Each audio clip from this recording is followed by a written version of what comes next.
條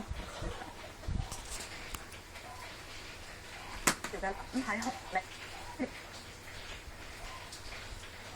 能夠改善發展問題，一齊去當地睇下。呢度並唔係普通嘅親子游泳班，呢啲小朋友全部都有先天發展問題，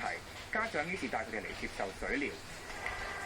治療師設計咗呢一款側邊有扶手、外形好似一隻大碗嘅器具，小朋友可以喺裏邊玩遊戲，因為水有浮力，小朋友可以更輕易咁樣移動方向，玩得開心之餘，又可以改善能力同肌肉協調。佢哋嘅訓練由水入邊到地上面都有，形式同其他為幼兒而設嘅遊戲小組差唔多。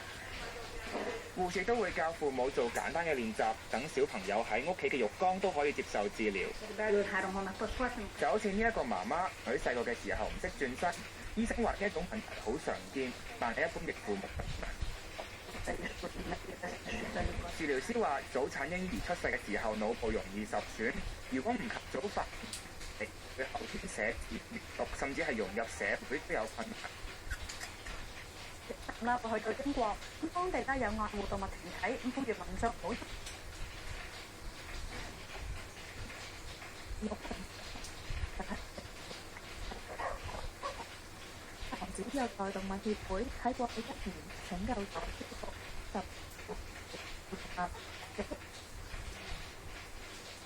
It's still a really big problem for us. The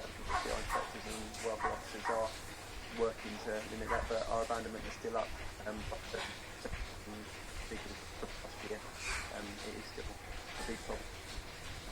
協會話暑假期間工作最忙，因為好多人會出外旅遊，為咗減省寵物託管服務嘅費用，於是直接將寵物遺棄。喺過去1年，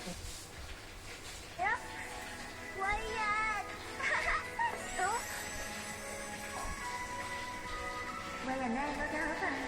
我哋發生咩事我哋都係好朋友啊！我哋係好朋友啊！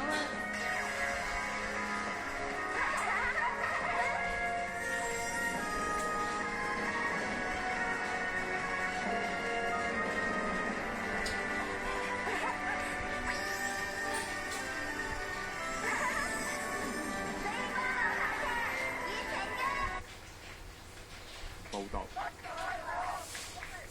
喺城門河呢度經常嘅蛙艇比賽，呢啲喺城門河進行水上活動嘅人士同河水接觸嘅機會可以話係最多，都係最直接嘅。佢哋又認為城門河究竟適唔適合進行各項嘅水上活動呢？唔係適